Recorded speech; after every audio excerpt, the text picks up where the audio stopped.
What's up everybody, and welcome to another edition of AGR's Pop Culture Reviews.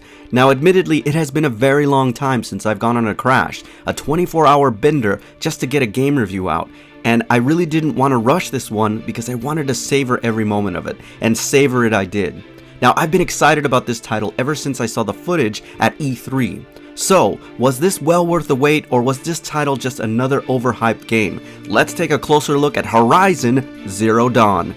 It's no secret that for years, gamers have been salivating at the prospect and hope for new intellectual properties. I haven't been this excited about a new IP ever since No Man's Sky, and we all know how that ended up. Basically a bunch of broken promises, overhyped, and definitely did not deliver on what they were selling.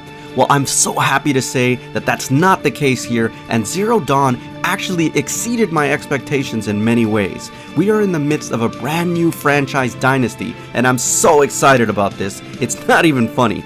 Let me tell you something guys, the minute that I put this bad boy in and fired it up, I knew that it was something special, that I was going to be part of an incredible journey. And you know what? It didn't disappoint. This game has so many arcs, so many things to explore, and so many things to do, it's not even funny. The tone was set very early on in the game, and I think that was an important part of why I was so excited about this. The introduction to this game is absolutely fantastic. You get a sense of the familiar, and yet this is an alien world, something that you've never explored before. You realize that you're still on Earth, but humans are no longer the dominant species, and we're really just an afterthought in the growth of nature and everything that is taken back from humanity. And it was so interesting. There's obviously a cataclysm that happened to civilization. It's gone, it's on the fringes, and yet the mystery surrounding that is not alluded to early on in the game, and that's absolutely brilliant because it kept me captivated the whole time.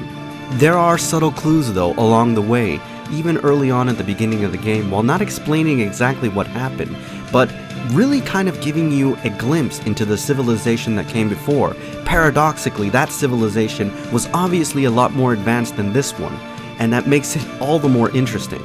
Strangely, I can't really categorize this game as post-apocalyptic, even though it does fit very well in that genre, as nature and some of the themes that it explores is really about a paradigm shift, a return to Gaia, so to speak, a return to nature and the balance that it once lost with a previous civilization.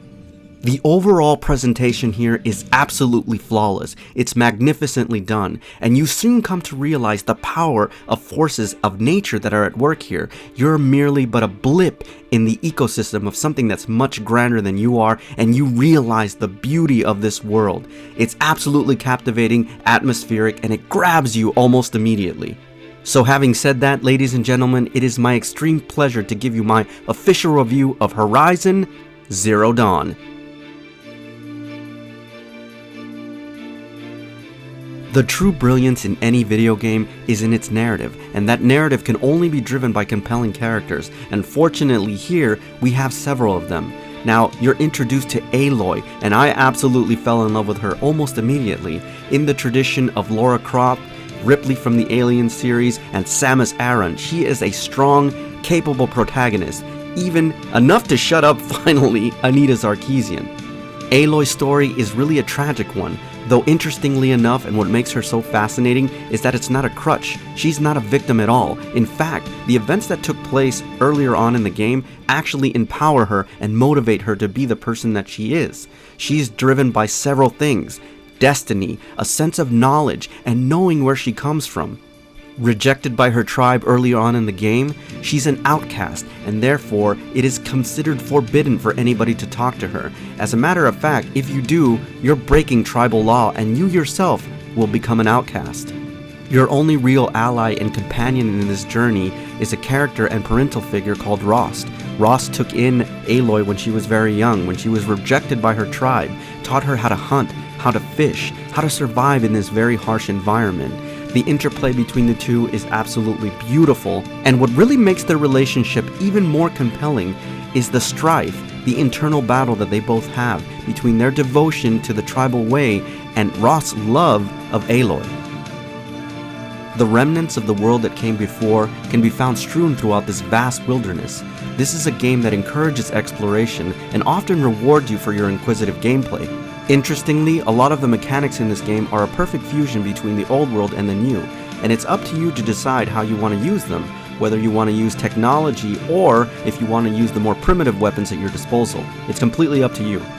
One of the things that already really impressed me about this title is that it gives you enough time to explore the world that came before. Now these come in the forms of audio logs and video logs that you can find, again, throughout the ruins of the old world. Now, one of the things that makes it so compelling is that it gives you enough time to stop and consider the emotional attachment you have to the characters. And one of the things that is a driving force here is the excellent dialogue, and the acting is so superb in this game, especially in combination with the motion captures. You have moments of pure heart in this game that really tug at your emotions, and it only makes for a much more immersive experience overall. Mom, but we can still have a party, right? Sure we can. Happy birthday, Isaac. Daddy sure does love his little big man. I was also very impressed with the tutorials in this game. Now, what I've found, and I've had a lot of problems with in other titles such as this, is that the tutorials are often overcomplicated and needlessly complex for some reason. They really streamline these tutorials so that it feels much more organic and much more natural. The gameplay and fluidity here is amazing, and something that I haven't seen in a very long time. At least not since Metal Gear Solid 5: The Phantom Pain, in terms of overall movement and the mechanics of how you use your weapon. Stealth also is a very important part in this mechanic, and you can really choose how you want to take down your enemies, which is always a good thing in terms of variety. I have to tell you, I never got bored of stalking an enemy just underneath the tall grass in order to get either a better vantage point or to scout them out to see what I wanted my next move to be. It's pretty visceral, and I liked it every single time. You know, also one of the strengths of this game is definitely in the cutscenes. Now, I am a cutscene whore, I have to admit that. So games that come from Hideo Kojima, I was completely in love with.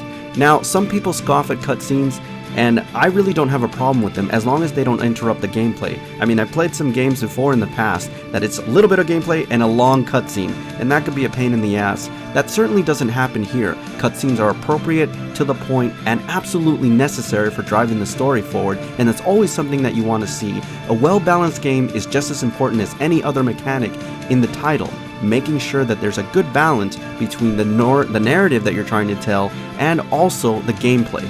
You know, there are so many moments in this game that are incredibly cinematic, and that's actually a good thing. It allows you to kick back, relax, put your controller down, and just enjoy the narrative that is being told to you. And I have to admit, I really enjoyed that montage where we see Aloy taking her destiny into her own hands and really becoming the warrior that she's always been.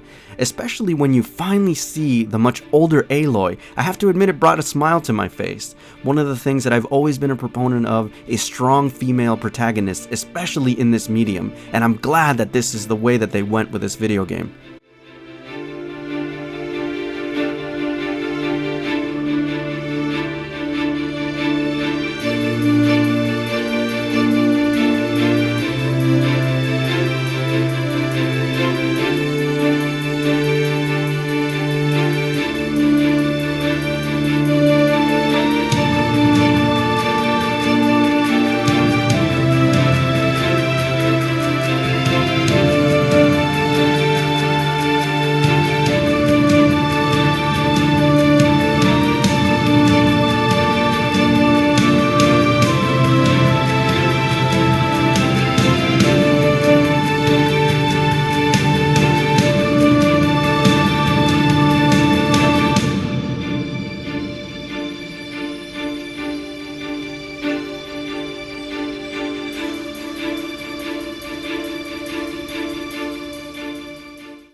There's also the inclusion of a dialogue tree.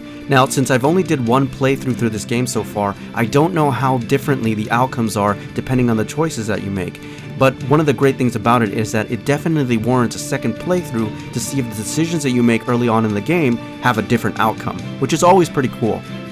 The local wildlife is probably one of the biggest strengths of this game. It's a hybridization between the natural organic life and the more technological side. Now, you have to be very careful. You have a lot of variety in terms of how you want to take down your enemies, but just keep in mind one thing. These are animalistic instincts that they have, and a lot of the times they can talk to each other. So if you are not careful and you try to just bum rush your way through like Rambo style, you're gonna get your ass handed to you, and that happened to me a couple of times. So stealth is, again, a very important mechanic of the overall gameplay, and also figuring out what your enemy types are. They're varied and they're vast, so keep in mind those two things can be a deadly combination if you're not careful. Fortunately for you, however, in order to traverse some of these dangers, you do have a vast array of weapons, almost equal to the amount of enemies that you'll encounter. And you also have a very simplistic but nevertheless very robust crafting system, so that you can upgrade weapons, armor, and various other tools that you'll need to survive in this wilderness. Refreshingly, unlike other games in this genre, this is not a resource management simulator, and a lot of the resources that you'll gather are plentifully strewn throughout the world. And many of the enemies that you take down will give you critical components that you need to upgrade all your weapons and armor, which is awesome. Very similar to the Elder Scrolls V Skyrim, this is a vast and complicated ecosystem, complete with its own day and night cycle. Weather patterns are as unpredictable as the local wildlife and fauna, and depending on the topography of the land, weather patterns also change. You may be in a sunny valley at one point and then a snowy tundra in the next. This all just completes the overall immersion, and it's absolutely fantastic. I've also mentioned this in other reviews about open world games, or the supposed open world games, and many of the issues that they have is that they're completely devoid of life. Well, that's not the case with this title. Fortunately, there are so many side quests and so many additional characters that you encounter that you can help out throughout the game. It is teeming with life and things to do, and when you come to certain villages and areas of exploration, you can really get a sense that this world is in fact alive and the civilization is really trying to make a comeback from the previous cataclysm. Guys, I honestly can go on and on about this game, but I don't want to spoil anything for you. I will say this though, this is an amazing title, and what Guerrilla Games has done here is nothing short of amazing. I really gotta applaud game companies that take bold moves in telling new narratives and really exploring different intellectual properties.